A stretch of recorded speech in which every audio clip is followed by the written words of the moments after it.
সৃষ্টিকর্তা আল্লাহ বলেন কে? সেই সৃষ্টিকর্তা আল্লাহ, সর্বশক্তিমান আল্লাহ বলতেছেন যে প্রত্যেক জাতির জন্য নির্ধারণ করে দিয়েছি নিয়ম কানুন, যা ওরা পালন করে। তাই ওরা যেন তোমার সঙ্গে এ নিয়ে তর্ক বিতর্ক না করে। এই ধর্ম নিয়ে বাড়াবাড়ি করে না, ধর্মের ব্যাপারে কোনো বাড়াবাড়ি নাই, এমন কোনো জনপদ নেই যে আমি তাদের ভাষায় প্রতিফলন করে নেই। হয়তো ওদের ভাষা আমরা বুঝি না আর আমাদের ভাষা তারা বোঝে না, তাই না? এ নিয়ে বাড়াবাড়ি করার তো কিছু নাই, কিন্তু আমাদের ধর্ম ব্যবসায়ীরা যারা ধর্মগুরুরা এটা নিয়ে বাড়াবাড়ি করে থাকে। এবং সাধারণ মানুষ যারা তা বোঝে না সেই সমস্ত ভুলভাল বুঝিয়ে তাদের মাথাটা খেয়ে ফেলে আর কি। তো যাক, এখানে আল্লাহ বলতেছে যে আমি প্রত্যেক জাতির জন্য নির্ধারণ করে দিয়েছি আলাদা আলাদা নিয়ম কানুন, যা ওরা পালন করে। তাই ওরা যেন তোমার সঙ্গে নিয়ে বিতর্ক করে। এখন প্রশ্ন রয়ে গেছে, তাহলে এক একটা জাতি এক একটা ধর্মের মানুষরা তো এক একটা নিয়ম পালন করে, এই আমরা মুসলমানরা যেটা পালন করি এটা কি? এটা হচ্ছে যে এই ধর্ম হচ্ছে, আল্লাহ বলতেছে যে এই ধর্ম হচ্ছে তোমার পিতা ইব্রাহিমের ধর্মের অনুরূপ।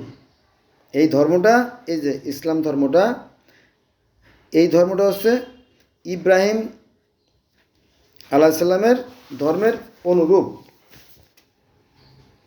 এখন ইব্রাহিম নবীর ধর্ম কেমন ধর্ম ছিল?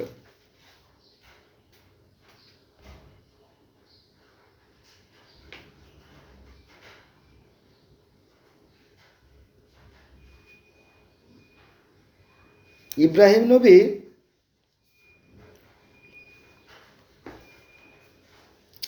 ইব্রাহিম নবীর ধর্ম ইসলাম, অর্থাৎ নিরাকার আল্লাহ বিশ্বাস। এটাও কিন্তু কোরআনে বর্ণনা করা হয়েছে। এটা আছে আপনার সূরা আনাম আয়াত নম্বর 163। এখানে বলা হয়েছে মুসলমানদের মধ্যে আমি প্রথম, মুসলমানদের মধ্যে আমি প্রথম। কিন্তু মুসলমানরা এই কোরআন মানতে রাজি না। মুসলমানরা এই কোরআনের এই কথা মানতে রাজি না। সব তাদের আদম আলাইহিস সালামও কি মুসলমানই ছিল, কিন্তু তাহলে এই যে কথা যে মুসলমানদের মধ্যে আমি প্রথম, এই কথা কিন্তু টেকে না, মানে কোরআনের বিরুদ্ধে চলে যায়, তাই না? কোরআনে কোরআনে হযরত ইব্রাহিম আলাইহিস সালাম বলতেছে আমি মুসলমানদের প্রথম মুসলমান, কিন্তু মুসলমানরা বলতেছে না, ইব্রাহিম আলাইহিস সালাম মুসলমান প্রথম না, আদম প্রথম মুসলমান। আদম মুসলমান হলে তো পৃথিবীর সবাই মুসলমান, কারণ সে মুসলমানের তো সন্তান সবাই, নাকি? তা আবার মানতে রাজি না। ইহুদিরাও মুসলমানরা, খ্রিস্টানরা মুসলমানরা, হিন্দুরাও মুসলমানরা, তারপরে চীনেরাও মুসলমানরা, তারপরে তাই না আরও পৃথিবীতে আরও হাজার হাজার ধর্ম, তারা মুসলমান না, আমরা শুধু মুসলমান। এটা পেজগি লাগাবে, একটা ঝামেলা সৃষ্টি করবে, এই হলো তাদের উদ্দেশ্য। যাই, এটা মেলে না, এটা খায় না।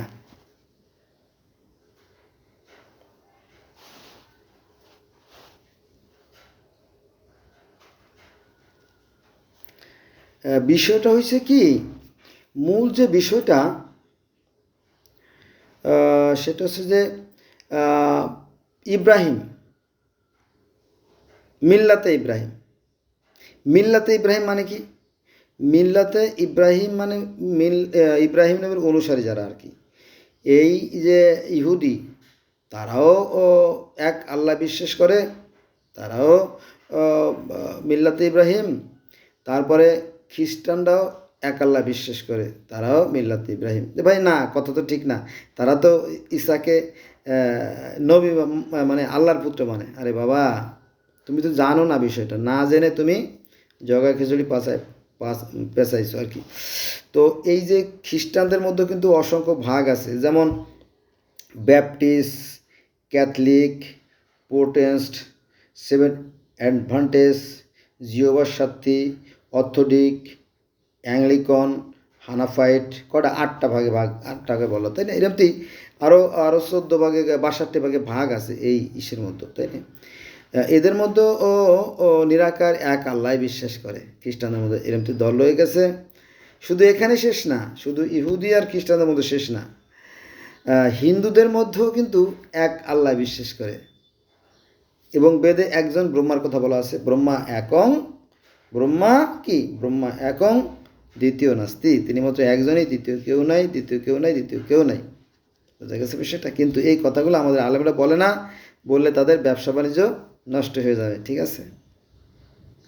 কোরআন কোরআন আমরা, অধিকাংশ মানুষ কোরআন আমরা জানি না, হ্যাঁ, আর কোরআন যারা জানে না তারাই কিন্তু বিভেদ সৃষ্টি করে। দেখেন আল্লাহ আরও বলতেছে, বারবার একই কথা বলতেছে। দেখেন, মানুষ ছিল একই জাতি, আল্লাহ বলতেছে তো মানুষ ছিল একই জাতি, পরে তারা মতভেদ সৃষ্টি করে, পরে তারা মতভেদ সৃষ্টি করে। কারা মতভেদ সৃষ্টি করে? এই মানুষেরা মতভেদ সৃষ্টি করে। তোমার প্রভুর পূর্ব ঘোষণা না থাকলে তারা যে বিষয়ে মতভেদ ঘটায় তার তো মীমাংসা হয়েই যেত। এটা আছে সূরা ইউনূসের আয়াত নাম্বার 19-এ। এই যে মানুষে মানুষে দ্বন্দ্ব করে, ভেদাভেদ করে, মতভেদ করে, বিভিন্ন গোত্র, দল, সম্প্রদায়, বিভিন্ন ধর্মের সৃষ্টি হয়েছে, এগুলো মানুষই করছে। এবং আল্লাহ বলছে ঠিক আছে কর, তোরা যে পারিস কর, তোদের ব্যাপার, তাই না? তো এই নিয়ে বাড়াবাড়ি করাটা বোকামি। বোঝা গেছে বিষয়টা? এই তো যেটা বলছিলাম যে হিন্দুদের মধ্যে ও সেই এক আল্লাহ। শুধু কি তাই? হিন্দুরাও এক আল্লাহ বিশ্বাস করে, ইহুদিরাও এক আল্লাহ বিশ্বাস করে, খ্রিস্টানরাও এক আল্লাহ বিশ্বাস করে, মুসলমানরাও এক আল্লাহ বিশ্বাস করে। তারপরে আপনার সেই পৃথিবীর সর্বপ্রাচীন যে গিলগামেশের মহাকাব্য, সেখানেও সেই স্বর্গের রাজা একমাত্র একজন আনু। তারপরে মিশরের ফারাও রাজাদেরও রাজা এই ছিল আর কি, ধর্ম ছিল, তারাও সেই রাকে, সেই অদৃশ্যের যিনি রাজা, সেই রাকে মানত। তারপরে গ্রিক ধর্ম, রোমান ধর্ম সেই একজন নিরাকার আল্লাহকে বিশ্বাস করে, তার নাম হচ্ছে আপনার কাওয়াস, তিনি নিরাকার। তারপরে পার্সিয়ান ধর্মে সেখানেও নিরাকার আল্লাহ ছিল, সেটা হচ্ছে কিনা জানেন? সেটা হচ্ছে আপনার পার্সিয়ান ধর্মে সেটা হচ্ছে আহুরা মাজদা, নিরাকার প্রভু। তারপরে কোনটার কথা বলবো, যেমন চীনের যে কনফুসীয় ধর্ম, তারাও সেই স্বর্গে মত্তের প্রভু যিনি টিয়ান, টিয়ান মানে অদৃশ্য সৃষ্টিকর্তা। তারপরে তাও ধর্ম, সিন্তু ধর্ম, বাহাই ধর্ম, তারাও সেই নিরাকার তাও, অর্থাৎ এই মানে প্রাকৃতিক যে শক্তি, সেই শক্তিকে তারা বিশ্বাস করে। আর বুদ্ধরা তো সৃষ্টিকর্তার কথা বলেই না। এখন বুদ্ধরা যে সৃষ্টিকর্তা বলে না, এরও একটা বৈজ্ঞানিক যুক্তি আছে। কারণ হচ্ছে সৃষ্টিকর্তাকে তো দেখা যায় না, এটা কিন্তু কোরআনের কথা। সূরা আনামের 103 নম্বর আয়াতে যদি দেখেন, সেখানে কি বলা হয়েছে জানেন? আমি বলতেছি আপনারা দেখেন, এখানে বলা হয়েছে যে তিনি দৃষ্টির অধিগম্য নন। মানে কোরআনে যেভাবে আছে আমি সেভাবে আলোচনা করতেছি।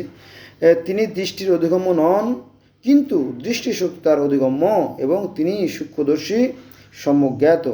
সূরা আনাম আয়াত নম্বর 103। বোঝা গেছে? তার মানে কি, সৃষ্টিকর্তাকে কেউ দেখতে পারে নাই, এমনকি নবী মুহাম্মদ সাল্লাল্লাহু আলাইহি ওয়াসাল্লাম মেরাজেও দেখতে পারে নাই। কারণ নবী মুহাম্মদ সাল্লাল্লাহু আলাইহি ওয়াসাল্লামকে প্রশ্ন করা হয়েছিল, আপনি কি আল্লাহকে দেখেছেন? বললো যে আমি আলো দেখেছি। আর একটা আয়াত বলি, মানুষের এমন কোনো মর্যাদা নেই, মানুষের এমন কোনো মর্যাদা নেই, এমন কোনো ক্ষমতা নেই, এমন কোনো শক্তি নেই যে আল্লাহর সাথে সরাসরি কথা বলে। এটা আছে সূরা আয়াত নম্বর 51। আপনারা গুগলে যাবেন, সূরা আয়াত নম্বর 51 সার্চ দেবেন, অথবা সূরা আনাম 103 নম্বর আয়াতে সার্চ দেবেন। ঠিক আছে? দেখবেন যে এই আলেমদের ধোঁকাবাজি, ভণ্ডামি, প্রতারণা সব বেড়ে যাবে। এরা কিসসা কাহিনী বানাইছে যে নবী মুহাম্মদ সাল্লাল্লাহু আলাইহি ওয়াসাল্লাম মেরাজে গেছিলেন, তারপরে তারে শরবত দেওয়া হলো, মদের শরবত, তারপরে আপনার ওই দুধের শরবত, মধুর শরবত, তারপরে তিনি দুধের শরবতটা খাইলেন, বাকিটা খাইলেন না। তারপরে ফেরেশতারা বলাবলি করলো যে আপনি তো সত্যি খুব চালাক নবী, কারণ আপনি যদি মদ খাইতেন তাহলে মদ আপনার উম্মতের জন্য জায়েজ হয়ে যেত, ফরজ হয়ে যেত। এরকম তো অনেক কাহিনী, হ্যাঁ, ইত্যাদি ইত্যাদি। এগুলো সব কিসসা বানাইয়া মানুষের মধ্যে একটা বিভ্রান্তিকর অবস্থা সৃষ্টি করছে। ফলে আলেমরা নিজেরাই মারামারি, কাটাকাটি, খুনোখুনি করে। যাও বাবা, যা মন চায় তাই করতে থাকো, আমি আমার কাজে চলে যাই। আসসালামু আলাইকুম।